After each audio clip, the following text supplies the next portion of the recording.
This podcast was recorded on the ancestral lands on Treaty 1 territory, the traditional territory of the Anishinaabe, Cree, Oji-Cree, Dakota, and the Dene peoples, and on the homeland of the Métis Nation. This is Humans on Rights, a podcast advocating for the education of human rights. Here's your host, Stuart Murray. My guest today is an expert, a curator of Holocaust and genocide content at the Canadian Museum for Human Rights. And I am delighted to welcome Dr. Jeremy Maron into our conversation today because we want to talk a little bit about the notion that International Day of Commemoration in memory of the victims of the Holocaust is January 27th. And my understanding, Jeremy, correct me, but 27 January marks the anniversary of the liberation of the Nazi German, concentration and extermination camp of Auschwitz-Birkenau by the Soviet troops. Is that accurate? Yeah. So that's the date that was selected for International Holocaust Remembrance Day, January 27th, liberation of Auschwitz by the Soviets. So a very pivotal, didn't mark the end of the Second World War in Europe, but a very pivotal moment towards concluding the Holocaust and the planned extermination of the Jewish people by Nazi Germany and their collaborators. Okay, great. Thanks for setting that up, Jeremy. I appreciate that. And we're going to obviously get into that conversation in this episode. But first, let's just back up a little bit. You have a PhD in cultural mediations from Carleton University. And your dissertation focused on the treatment of the Holocaust in Canadian cinema. So that's a bit of a journey from a guy who I'm talking to today in Winnipeg. I know you're a Winnipegger because I know a little bit about you. Full disclosure, we had a chance to spend a bit of time together at the Canadian Museum for Human Rights. Any success I had there was because of people like you. So thank you for that, Jeremy. Let's talk a little bit about you. So you're a Winnipegger. Where did you get your education, and primarily lead us into your education and how you got interested in studying the Holocaust? Yeah, for sure. So born and raised Winnipegger. I went to the Mennonite private school education for my elementary and high school. But my mother's family is Jewish. So I grew up with a lot of influence from that Jewish side of my family. We didn't have any direct relatives who lived through the Holocaust in the family. But it was something that was sort of on the radar, of course, as we participated in family gatherings and the high holiday dinners. We were always included our family, even though we didn't practice Judaism. The first memory I have of really learning about the Holocaust was after the release of Schindler's List. Like many people of my generation, this is kind of the first exposure. But in particular, one of the leading Holocaust educators in Winnipeg at that time, in the early to mid-90s, was a survivor named Philip Weiss. And Philip Weiss was very, very proactive in promoting Holocaust education. And one of the things that he did after the release of Schindler's List is he sponsored a screening of the film at the movie theater at the, there's a military base in the St. James of Winnipeg, 17 Wing Army base. They used to have a theater that was open to the public. They would run kind of second run films there. We went there very often for birthday parties in my younger years because the price was good and the price of the candy was good as well. But Philip Weiss sponsored a screening of Schindler's List, I would guess probably 94, roughly. So the year after Schindler's List was released. And he paid for the admission for everyone who wanted to attend. So my uncle Murray took my cousin Stephen and myself. And Stephen would become a very big influence in my Holocaust education as well. I'm sure I'll speak with him more in this interview. So Uncle Murray Hyman, took Stephen and I to see this film. And so we watched the film, of course, but then also Philip Weiss shared his testimony at the conclusion of the film. So this was both kind of my exposure to the history of the Holocaust in a more dedicated manner and also hearing a personal story directly from someone who lived through it. So this was I was probably maybe grade 8 or grade 9 at the time. So, went through the rest of high school, started university, was taking film studies actually. So not focused on the Holocaust at all at the time, just taking film studies because I was in my early 20s. I liked movies. I was like, hey, you can study movies in university. Cool. But one of the electives that I took at the recommendation of my cousin Stephen Hyman was a course in the history department on history of anti-Semitism and the Holocaust taught by Professor Lionel Steinman. And this really kind of ignited my academic interest in the Holocaust, learning about the long history of anti-Semitism that long preceded the Holocaust and the multifaceted nature of anti-Semitism that has occurred over the centuries, religiously based, politically based, socially based, culturally based. It was just so fascinating that Jews they've been blamed as communists, they've been blamed as capitalists, they've been blamed for being too rich, too poor, too insular, too focused on global domination. It's absolutely incredible, and it's very easy to see why many scholars refer to anti-Semitism as the longest hatred. So this really opened my eyes. And as I was finishing up my film studies degree, this interest in anti-Semitism and the Holocaust and my interest in film began to coalesce at the time. And that was why in my grad school, I started focusing on Holocaust cinema, which eventually led to my PhD on the Holocaust in Canadian film, which eventually would lead me to my job at the Canadian Museum for Human Rights, the job offer of which I received the day of my last paycheck from my scholarship from Carleton. So very, very thankful. And literally, it was my dream job to get a job in the Holocaust Gallery at the Human Rights Museum. So. Yeah, and Jeremy, you've obviously had a great impact on not only what is in the Holocaust, but also you oversee 3 of the museum's permanent galleries as well. So you've got a great depth and breadth of expertise and knowledge. Let me just come back and probe a little bit about the treatment of the Holocaust in Canadian cinema. Explain a little bit about what did you discover there? What were some of the things that maybe you didn't know that you would like to share with those people that are listening? For sure. So for anyone who's listening who doesn't want to read the 400-page dissertation, that is available online if you go through the Carleton Library. What I found, nothing had really been written extensively on Canadian Holocaust cinema. And before I started, I didn't really even know there were a lot of Canadian films on the Holocaust.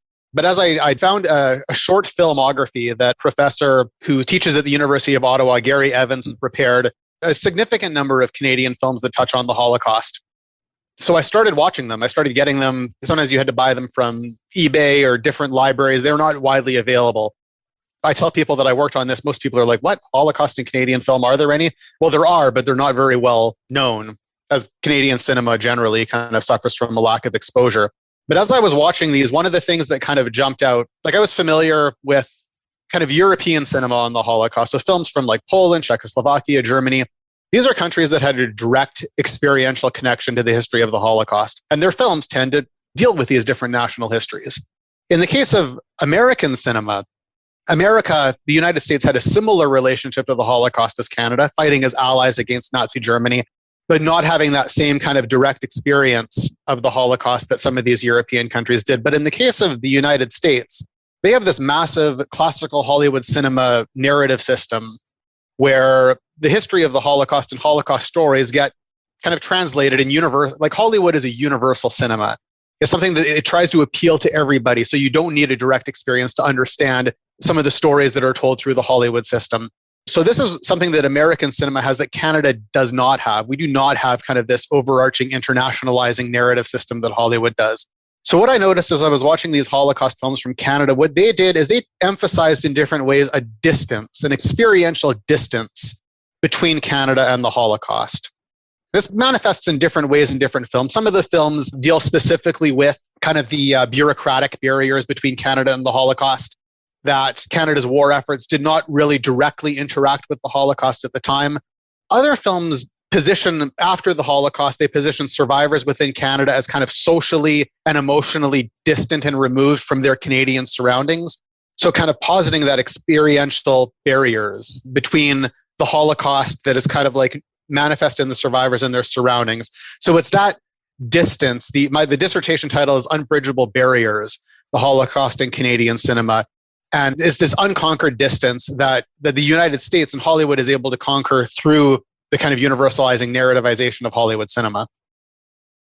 So, Jeremy, one of the things that was very evident as we were going through the process of building the Canadian Museum for Human Rights and focusing on the work that you've done with the Holocaust Gallery was to really look at Canada's role historically of how that Canada has dealt with Jewish refugees. And of course, the issue with the MS St. Louis is quite well documented, and how they were turned away, how those Jewish refugees were turned away from Canada. And I think the one thing that is very interesting, and I don't know if it showed in some of the cinematography that you saw over time, about how Canada evolved as a place that was basically not open to bringing Jewish refugees or immigrants into Canada, to really now being one of the strongest allies, I think, that Israel has. And I'm speaking now more politically than any. But did you see that evolution in some of the cinema that you were looking at that time?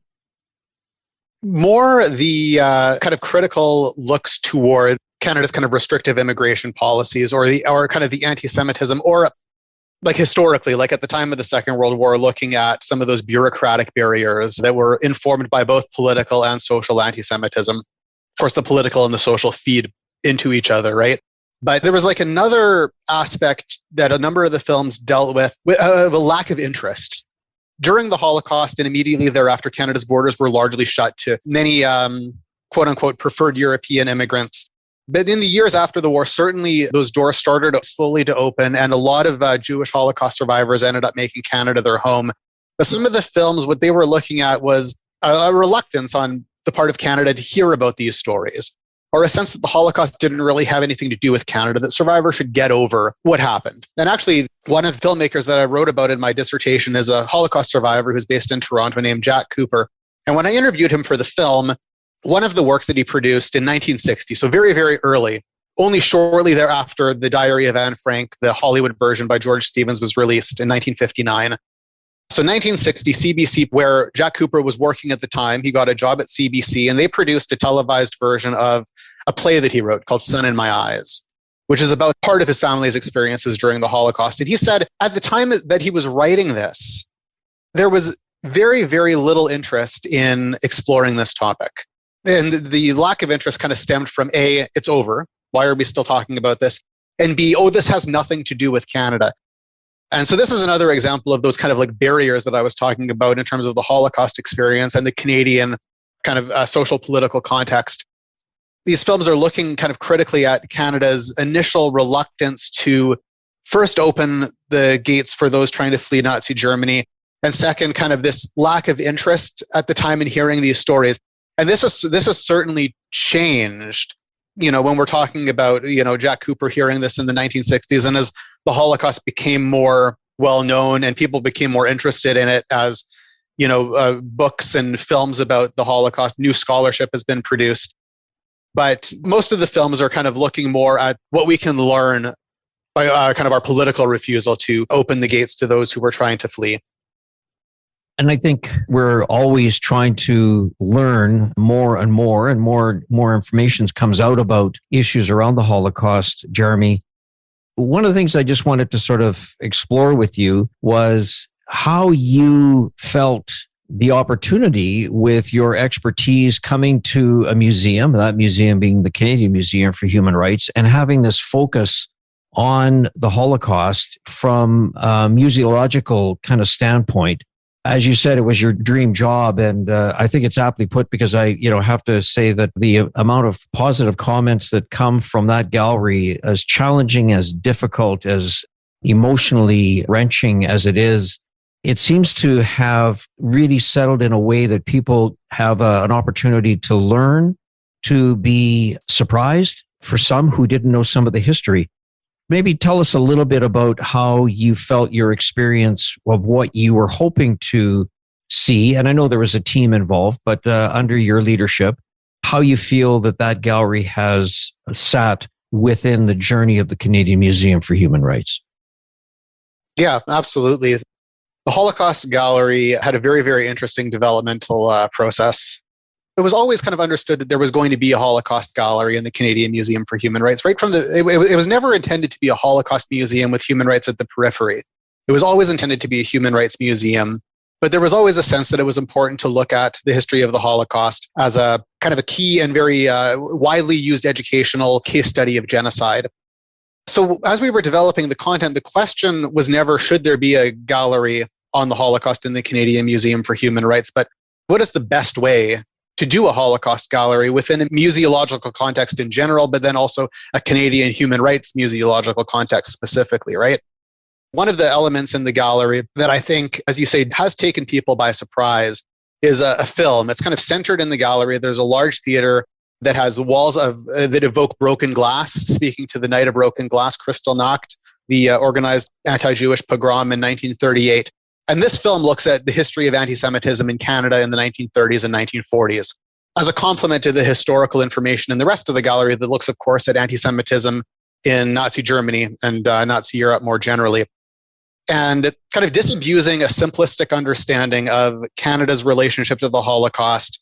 A lot of people might come in thinking, oh, Canada and the Holocaust, Canada fought on the side of the Allies to defeat Nazi Germany. You know, we went to Europe and we rescued the Jews of Europe. Isn't this wonderful? Canada's efforts in defeating Nazi Germany were critically important. But at the same time, that doesn't undo the fact that anti-Semitism and anti-Jewish sentiment in Canada was very prevalent at the time. And it informed the political response to the Jews trying to flee Nazi Germany. So when the gallery first opened, and I had the chance to speak to some visitors and guests and groups that were going through the gallery, the Holocaust is not a horror story that happened long ago and far away. There are connections to Canada at the time and to Canada in the present, and the lingering legacy of anti-Semitism that continues to persist to today. This is not just something that we should look at and be like, oh, wasn't that awful? Look how awful those were.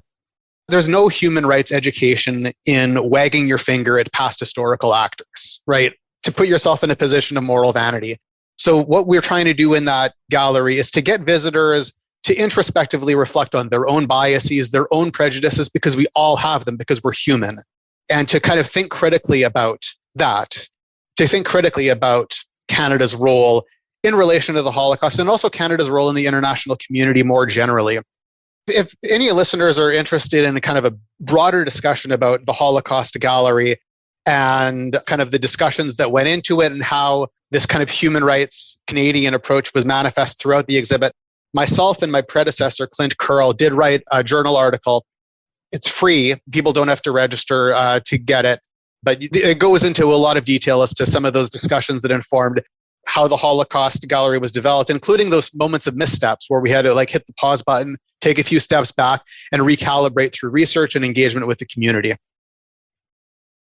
Yeah, I think it goes without saying that we were under a fairly significant microscope as we were having these conversations, Jeremy. And I come back to the notion that there has been a tremendous acceptance, I think, of how the Canadian Museum for Human Rights positioned the Holocaust Gallery in the journey, as we always talked about it, inside that museum, as a kind of that pivotal moment where we started to look at international issues and Canada's role. I remember, Jeremy, one of the things when we were talking about even developing some of the smaller, subtle things that happened with respect to museums is Ralph Applebaum, who was the designer and helping to sort of create and work with the narrative about what that looked like. He made a comment once about where you had to pull out a drawer because there was something concealed inside a drawer and you had to pull it out towards you. He was very adamant that these handles on the drawer should not be smooth. They should have something that just is a little bit of a reminder of all of the pain that people went through. They're not there to hurt you, but it was a very subtle reminder to just say that you're not opening a drawer, simply you're opening up maybe a memory. You're opening up something that is very meaningful to somebody. So, I think it's been really, really tremendous. And I guess the one question I would ask, Jeremy, as we start to look at some of the things that you were involved in, what are some of the new elements that you might be looking at with respect to that gallery or any other galleries that you're involved in with the Canadian Museum for Human Rights? Yeah, for sure. So one of the pieces that has kind of had a very profound impact on me recently that I've been working on, I find artifacts are a really, really powerful way of bringing the tangibility of history to our visitors and those who I have the opportunity to speak to. And they can kind of lend a visual lens through which to think about these very, very complex histories that can sometimes feel kind of abstract when you think about it, right? When you think about the 6 million, right? That titanic scale of the Holocaust, as important as that massive scale is to know and to teach about, it can sometimes hide that behind those 6 million are 6 million individuals who had their own histories, who had their own dreams, had their own families, had their own lives. And sometimes artifacts are a way to kind of bring out some of those aspects that the 6 million can sometimes hide. To give one example of a piece that I've been working on recently, a few years ago, we brought into our collection, it's a wallet, navy blue wallet, leather. But this wallet was made from pages of a Torah scroll that was looted during the Holocaust in Poland in the 1940s. So when you look at this wallet, First glance, it looks like a wallet. You look at it a bit closer, you can see the Hebrew lettering on it, right? We know that the Holocaust was a genocidal attempt to erase the Jewish people. Conceptually, we know this, right? It was the genocide that helped Raphael Lemkin, the Polish Jewish lawyer who coined the term genocide. It helped him give a name to this idea of group destruction that he was interested in before the Holocaust, but it was the Nazi aggression against Jews and the Nazi occupation of Poland that helped him kind of put a name to this previously unnamed crime, right? Right. He's kind of the father of the definition of genocide. Exactly. And kind of a very important contributor to the Genocide Convention at the United Nations. So we know this attempt at cultural erasure is that what the Holocaust is. But when you look at this wallet and you see the sacred writing on this wallet and the sacred material that has been glossed over and re-signified into this crude and profane, being the opposite of sacred, object of commerce, you see a visual manifestation of this cultural erasure that is not theoretical, it's literal. You see it because that which this was, a Torah scroll that was used by a congregation in Eastern Europe, has been profaned. So we have this object in our collection. And one of the things that, looking at this, that I wanted to do, if this object is a manifestation of cultural erasure, what can we do with it that's a human rights response to this? Not just put it up and say what this is, but there seems to be something more that we could do. So I started engaging with some members of the Jewish community, including my cousin Stephen Hyman and some rabbis that we had worked with previously. And I thought, wouldn't it be powerful if we could figure out which sections of the Torah this is from, right? So at the very least, we are not just accepting this as a wallet that was made from a Torah. What was this? When it was sacred, and there is still sacred qualities that are retained. This is something that some of the community members that we worked with, just because it's now a wallet doesn't mean that there's not a sacred quality to this object as well. But I thought it would be great if we could figure out what these texts were. So working with some local rabbis, including Rabbi Yosef Ben Arosh, Orthodox rabbi from Winnipeg, we were able to figure out that most of the wallet was made from the book of Numbers, and kind of a billfold that is sewn onto it is from the book of Exodus. Now, being able to re-articulate what these pages of the Torah were from initially felt like a means of undoing that attempted cultural erasure. If the creation of the wallet attempted to undo the Jewish meaning of the Torah as part of the Holocaust attempt to erase the Jewish people, re-articulating that which this was seemed very important. But even more important than figuring out what books of the Torah this wallet was made from was the process of engaging with the Jewish community. Because it is with the Jewish community, my cousin Stephen Hyman, Rabbi Alan Green from Shara Zedek, Rabbi Yosef Ben Arosh, they were viewing this as a Torah, right? They were treating this, it was not a Torah that could be used for ritual purposes anymore, of course, but it was still something that had its sacred quality retained. And this treating of this object with this reverence was a refutation of the effort of erasure that the wallet manifested in the creation. So if the wallet manifested an attempted erasure, the treatment and the love with which this wallet was treated by the Jewish community is a refutation of that genocidal attempt. And it's also a declaration that not only the Jewish quality of the text on the wallet is still there by knowing what the text was, but the treatment of it by the Jewish people shows the living reality of Judaism that continues to this day, in spite of what the Nazis attempted to erase. So that is where that powerful aspect to the wallet and the treatment of it by our Jewish partners really, really becomes powerful and becomes what I think is a human rights approach to a Holocaust artifact. Yeah, very well said, Jeremy. So let me just explore a couple of things. How old would you say, or do you know how old the wallet is? Well, the donor of the wallet said that his mother acquired it from a marketplace in Krakow in, I think it was 1941 or 1942. And this would have been around the time that the Nazis were indeed, I should stress that this is not a unique case. The Nazis did loot Jewish homes and Jewish places of worship and kind of transform things like Torah or prayer books into other commodities. So I should clarify that this is not a unique circumstance, but it would have been around those early years after the occupation of Poland in the early 1940s. And Poland, of course, had a very, very vibrant and large Jewish population. So after the Nazi occupation, there were a lot of synagogues and large Jewish population centers where materials like this would have been very rampant. So I would guess it would have been produced probably shortly before it was acquired in the early 1940s. And was your sense, Jeremy, as you are looking at this whole history and all the people that you've been involved in, was the sense that when the original person who purchased this wallet, did they realize what it was, or did that happen over time? How is it that it was discovered that this, piece of a wallet, I'm buying a wallet, I happen to buy a wallet at a market, and all of a sudden somebody looks at it and says, this is not really a wallet? Myself and Stephen Hyman are actually in the process of writing an article that explores all of these questions that we're hoping will be published in a collection by the U.S. Holocaust Memorial Museum in the not too distant future. In short, the individual who purchased the wallet, as far as we know from the donor, it was his mother, and she did not know what the wallet was when she acquired it. And the donor himself was quite young at the time, but he recalls learning from his mother eventually that this was not just a wallet. This was a wallet that was made up of Jewish holy books. And as he got older, it became more and more important for the family to protect and preserve this wallet, because it wasn't being used as a wallet once it became clear what it was. And there's kind of a long history of where the wallet was, where they were going to send it to, how they were going to preserve it. But the importance of the wallet was very, very clear to the donor and his family.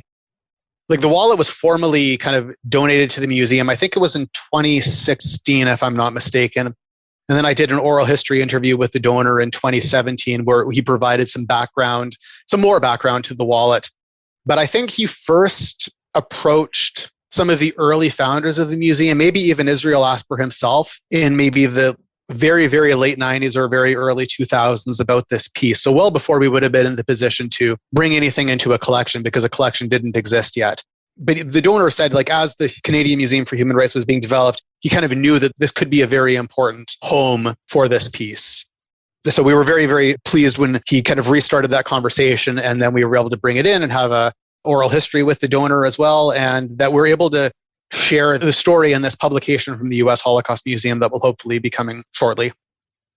That's fantastic. And Jeremy, I don't know if you are in a position, and maybe there's some questions I may ask that you're saying, look, we're still working on, or we would like to maybe hold off until this article gets published more publicly. But I'm interested in how you look at an object that is this important in terms of the opportunity to be a part of bringing another element of what the Holocaust means today in Canada as an item that might be, a museological item, an item or an artifact that might appear in a museum, versus a community that wants to be maybe holding on to that as a community piece versus something that becomes more of a public piece. Yeah. Those were certainly some of the, I don't know if we ever discussed it specifically with our partners in the Jewish community, including religious leaders, but it was something that was always kind of maybe percolating beneath the surface. I guess maybe this is a testament to the fact that the Holocaust Gallery has been very well received in general, maybe not universally, but well received in general by the Jewish community. They've been very, very supportive of the fact that the Canadian Museum for Human Rights has a different mandate than a Holocaust museum specifically. And so the Holocaust Gallery, it makes sense that it's approached in a somewhat different way than a Holocaust museum specifically. But the general sense with the community members that we worked with, they were very, very pleased that the wallet was going to be in an institution that has the ability to preserve it in kind of a professional and best practices capacity, but then also that the story could be brought out more generally. Now, in an ideal world, we have had the wallet on display now, and we try to incorporate as much detail as we can, but in artifact labels, you can only incorporate so many details. In an ideal world, we wouldn't have put it on display until we had this article out. We might have been able to have a program, but unfortunately, the pandemic has changed things. Some loans that we were anticipating from external institutions were not able to happen because of the pandemic. So we had a space where without the wallet, we could bring the wallet out to fill a space. So, we're not living in ideal times, but I'm hoping that as things will open back up and they eventually start getting back to normal, we will be able to do some more public programming and more educational opportunities about this piece, but other pieces as well, of course. And, certainly, hopefully, whenever we do a public program, we try to connect the past and the present in a certain way, not to, you have to be careful when you connect the past and present that you don't just use the past as a kind of a careless launching off point to talk about something in the present, right? You want to do justice to both, right? But certainly the anti-Semitism and anti-Jewish sentiment and kind of more generally a sense of othering positioning the other as inferior and dangerous that the wallet kind of evokes certainly has connections to human rights issues at the present. So again, we're looking forward to being able to have opportunities to tell those stories more generally. And in the meantime, I'm hoping that for those who are interested in a bit of a deeper dive, there'll be this publication that will come out. It's about difficult material histories generally. That's what the book is about, not just about the Holocaust, but that's where the collection will be. Yeah, very interesting, fascinating. And of course, as we're talking about January 27th being the International Day of Commemoration in memory of the victims of the Holocaust, this is another example of some of the things and the great work that you at the Canadian Museum for Human Rights are doing, Jeremy. We talked a little bit about, because I saw on your website, there's a Yiddish poem. What if you want to talk a little bit about the history of what that is all about? And people want to have a look and they can see this. They can go on the CMHR, Canadian Museum for Human Rights website. But talk a little bit about the history and how that found itself in where it is. Yeah, so this is another object that has been very, very profound to work with. It's a poem that was written in Yiddish in January 1943 by an individual named Herschel Zinoberg, Harry Zinoberg. And he wrote this poem in the midst of the Holocaust while he was living through it. And when he wrote this poem, Herschel ended up surviving the Holocaust. And this poem ended up being, like many artifacts from history, ended up being in an attic for decades. And it was only discovered well after Herschel and Herschel's brother, who actually had the poem in his possession, passed away. And it was discovered many years later by his children. And it was Herschel's son who ended up donating the poem to the museum. But the Yiddish poem written January 1943 is very, very interesting because it evokes, as I said, Herschel survived the Holocaust, but when you read the poem, it was presented with a translation that was already done by two local Yiddishists into English, two Winnipeg-based Yiddishists, I should specify. There's a very much a sense that Herschel did not think he was going to survive when he wrote this poem. And there's a sense of, the poem has a sense of hopelessness and despair, and the brutal conditions under which he was writing this. And we don't know 100%, like many historical artifacts, you don't know 100%. Some of it is deduction, but we believe he probably wrote this when he was in the Radom ghetto, Radom, R-A-D-O-M, in Poland. And he was witnessing the brutal conditions of the ghetto. And the poem also includes, in addition to this despair, a sense of hope that the Jewish people, the Jewish culture, he calls it the Yiddishkeit, will continue in some capacity in this world or the next. So there's a sense of hopelessness and despair, but an also sense of desperate hope as well. And one of the interesting things that you kind of start delving into when you have a piece like this, I started doing some more research into the time period of the Radom ghetto. And again, this is deduction, and this is explored a little bit in that web story that visitors can find on our website. I think that at the date of the poem that he wrote this, I believe there was a deportation happening in the Radom ghetto of victims who were eventually sent to a death camp. Now, I don't believe, based on his age at the time, he would have been a young man. And I think the deportation at that time would have been older people, possibly his parents. So I think there's a strong possibility that he might have written this poem as a deportation was occurring from the ghetto into the camp. And this is where you get a sense of like kind of that threat. He talks about boots moving in the snow and the sense of danger. So I think as he's writing this, it's not obviously in a ghetto, it's not abstract danger, but I think it's very literal that of things that he's witnessing and feeling at that time. And I think that poem and the fact that it's in Yiddish, this is a language that was almost entirely lost because it was a language that was spoken by a lot of Jewish communities and Jewish small towns in Eastern Europe. It was a language that kind of connected Jews of many different nationalities because it was a language that they shared.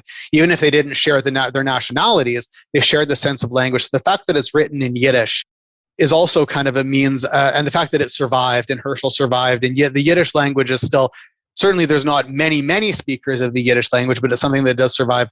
There's a sense of hope that this poem evokes, even as it kind of speaks to the history of the Holocaust and the danger that Hersch Zinoberg would have felt at the time that he was writing it. And very, very powerful as well for his son. And when we put the poem on display, we welcomed his son and his family, and they came and got to see this poem that had been folded up and held in a, not in a disrespectful way. This is just what happens with people's material stuff over years. And it was discovered, and now it's brought out and being used for educational purposes. So Jeremy, one of the things that has I learned in my time at the Canadian Museum for Human Rights and learning from people like you and others, you mentioned Clint Curl. When I come back to what this podcast is really kind of making, I guess, the International Day of Commemoration in Memory of the Victims of the Holocaust or Holocaust Remembrance Day, to really talk about the memory of the victims. And I think that one of the things that I learned, even in the time I was fortunate enough to go to Yad Vashem, is how the Jewish people have really taken this horrific event, this genocide, and not concentrated so much on the numbers, although the numbers are clearly staggering at 6 million and maybe more, but that there is the ability to put a name to a person, a place where they were born, so that their memory is about a person, not a number. And I think the examples that you're talking about with the wallet and the poem, the Yiddish poem, it's somebody wrote it, somebody made it, somebody had it, just that very personal attachment. And I would just love your sort of thoughts on the importance of how that is in terms of how you're able to bring visitors in to let them see the importance of how the Holocaust has been, I think, presented in a way that it makes it very personal. It's not about numbers. It's about human beings, about lives lost, about victims. Yeah, absolutely. Just before getting to the museum, one of the very, very powerful commemorative approaches, I don't know if other Jewish communities do it across Canada. I imagine they probably do, but one of them is called Unto Every Person There Is a Name. In normal times, it's held every year at the Manitoba Legislature. And then different people from the community read the names of individuals who have family that have come to Winnipeg. And it lasts for several hours. And this is just people whose descendants are in Winnipeg. And you read these names, these people of blessed memory. So very much there is that sense of the importance of remembering the individual. As important as it is to remember the scale, don't get me wrong, the importance of the scale is very important as well. But it's important that that scale does not lose the individual aspects to it. And you had mentioned Ralph Applebaum, the fantastic designer of the inaugural exhibitions, including the Holocaust Gallery at the Canadian Museum for Human Rights. And it's a subtle strategy that I don't know if people get until you hear it. And then when you hear it, you're like, oh yeah. So to get visitors drawn in a museum, individual stories, you really can't beat it, because that's where you get that individual impact. You can hear about, anti-Jewish persecution, anti-Jewish laws. But when you hear about someone who's, an individual who lost his job, or someone who was not able to play at her tennis club anymore, or sit on the bench that you should sit on with friends, that's where you kind of see the kind of individual impacts of this. But one of the things that Ralph Applebaum and his team did is that the walls of the Holocaust Gallery are kind of layered. Like both in terms of physical, like you have panels that are physically at one level, you have another panel that's slightly set back from it, and then also visually. So you have images that are kind of in the foreground, images that are in the background. Some are kind of lighter in color, some are darker. So you bring forward these individual stories, but that layered approach shows that there are more. This is not a story that stands for everything else, because every story is unique. But this is an individual story that brings you into that history, brings you into an individual aspect, but the layering shows that there are so many more stories like this. And I think it's a very, very powerful way of kind of bringing together that, balancing that kind of the mass and the individuality, and what museums can do as terms of drawing visitors in through a story, but not implying that this story is the only one or necessarily the most important one. It's a signifier of these other stories, these countless other stories that exist kind of alongside and behind it. Yeah, for sure. No, thanks, Jeremy, for that. Jeremy, one of the things I just wanted to ask, and I know that this is maybe not necessarily part of your expertise, but just, if there's anything that you might illuminate from what you have seen and your studies with the genocide and the Holocaust and how that has all come forward and some of the elements around that, if anything you can illuminate about the residential school system in Canada. Yeah, for sure. So the Holocaust and the residential school system in Canada, these are obviously distinct historical events. Like every historical event has its own context and its own unique characteristics. But there's a saying, history doesn't repeat, but sometimes it rhymes. And there are certainly rhythmic and practical connections between the experiences of Indigenous peoples in Canada and the Holocaust. Of course, this is not to conflate the two, but there are certainly similarities. And certainly when you look through the lens of genocide as an attempt to destroy a group as a group, when you look at the work of Raphael Lemkin, who kind of coined the term genocide, for him, genocide was not to be conflated with immediate mass killing. So when you think about kind of some of the iconic aspects of the Holocaust, the gas chambers, the killing fields of Eastern Europe by the mobile killing squads, things like this can be a component of genocide, but the attempt at group eradication is broader than that, right? So the attempt, Lemkin describes it as the replacement of the national pattern, he calls it national pattern, of the oppressed group by that of the oppressor. So when you think about this, the attempted erasure imposed forcibly by colonial measures is intimately bound with the concept of genocide. They can't really be separated from each other. And for Lemkin, he was interested in the idea of group destruction before the Holocaust. The Holocaust helped him give a name to this concept, but he continued working on group destruction after this. And at the time of his death in 1959, he was working on a broad history of genocide internationally. And in his papers, there are a lot of materials on instances of genocide and colonization, including Spanish colonization of the Americas, the British colonization of Tasmania, the early 20th century German colonization of Namibia, and the genocide of the Herero and Nama peoples. So Lemkin, as far as I know, Lemkin didn't write about the Canadian case specifically. I don't think it's that crazy to think that if he hadn't died in the middle of this project, he may have. And even if he wouldn't have, his discussion about colonial genocide and colonial measures of group erasure, such as killing and creating conditions intended to cause death, or that would be reasonably assumed to cause death, removal of children from their families, which is a clear case in the Indian residential school system in Canada. Other aspects basically intended to prevent the future of the group as a group.